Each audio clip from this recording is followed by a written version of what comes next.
Hello बच्चों, the question says that a body cannot roll without slipping on a, and options are rough horizontal surface, smooth horizontal surface, rough inclined surface, smooth inclined surface.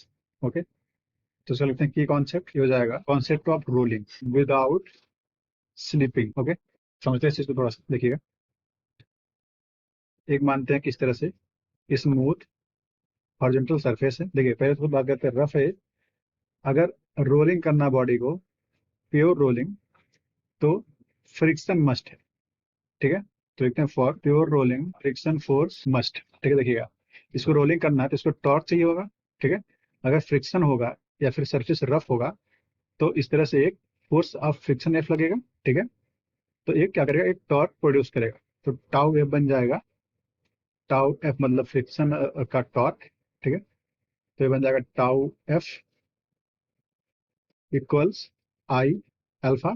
ठीक है, तो ये क्या करेगा, body को role करने में हेल्प करेगा. लगातार इसकी एंगुलर वेलोसिटी चेंज करेगा क्योंकि यहाँ पे एंगुलर एक्सेलरेशन आएगा. लेकिन अगर सरफेस स्मूथ है, ठीक है, अगर सरफेस स्मूथ है, ये वाला स्मूथ सरफेस हो गया, तो यहाँ पे भी रोलिंग प्योर हो सकती है. क्यों, यहाँ पे फ्रिक्शन नहीं है. ठीक है, तो इसकी एंगुलर वेलोसिटी ओमेगा जो हो जाएगा एक कांस्टेंट हो जाएगा, बस ये चेंज नहीं होगा. लेकिन अभी भी ये प्योर रोलिंग कर सकता है. तो ये अभी भी प्योर रोलिंग कर सकता है इजिली विदाउट स्लिपिंग. ठीक है, एक कांस्टेंट वेलोसिटी से लगातार चलता रहेगा और प्योर रोलिंग करता रहेगा. अगर सेकंड केस मानते हैं इस तरह से, ये मानते हैं एक इंक्लाइंड सरफेस है, अगर इस पर फ्रिक्शन है, रफ सरफेस है, तब तो इस पर क्या करेगा, एक फ्रिक्शन फोर्स पीछे इस तरह से लगेगा, फ्रिक्शन फोर्स, तो इसको रोलिंग में हेल्प करेगा. तो एक क्या बन जाएगा, टाउ एफ, फ्रिक्शन फोर्स का टाउ जो लगेगा इसको रोल करने में हेल्प करेगा बॉडी. ठीक है, ये रफ सरफेस है क्योंकि टाउ होता है आई इंटू अल्फा. ठीक, लेकिन जैसे जैसे नीचे आएगा इस पे एक फोर्स एम जी लगने वाला है. इस तरह से एम जी नीचे लगेगा इस तरह से, तो इसकी जो लीनियर वेलोसिटी लगातार बढ़ेगी. ठीक है, क्योंकि एम जी जो होगा ए एफ बराबर m g equals m a बोल सकते हैं. तो बॉडी के पास जी के बराबर एक एक्सीलरेशन है, तो बॉडी का लीनियर वेलोसिटी लगातार बढ़ेगा.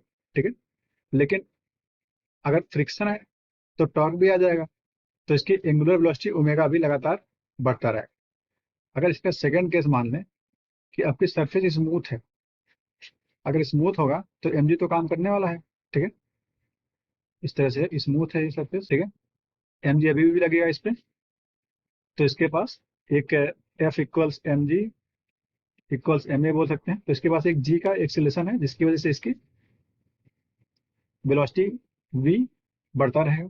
ठीक है, लेकिन यहाँ पे स्मूथ सरफेस है तो यहाँ पे टॉर्क कितना बन जाएगा, जीरो. जब टॉर्क ये हो जाएगा तो इसकी एंगुलर वेलोसिटी नहीं बढ़ पाएगी. लेकिन हम जानते हैं v इक्वल्स होता है r इंटू ओमेगा, तो ओमेगा बन जाएगा v अपॉन r. ठीक, v equals omega equals v upon r. Torque है नहीं, वेलोसिटी बढ़ेगी. ठीक है, जिसकी वजह से बॉडी क्या करेगा, स्लीपिंग करना स्टार्ट कर देगा. टॉर्क नहीं है तो इसकी लीनियर वेलोसिटी v बढ़ेगा, जिसकी वजह से ओमेगा बढ़ना चाहेगा और उसकी वजह से बॉडी स्लीपिंग स्टार्ट कर देगी. ओके, तो ऑप्शन चेक करते हैं. तो बोला रफ हॉरिजॉन्टल सरफेस, इस पे कर सकता है. स्मूथ हॉरिजॉन्टल दोनों पे कर सकता है. रफ इंक्लाइंड सरफेस पे भी कर सकता है. बोला कैन नॉट, किस पे नहीं कर सकता है, तो स्मूथ इंक्लाइंड सरफेस. तो ऑप्शन डी जो है ये करेक्ट है. Okay, hope you understood it well. All the best.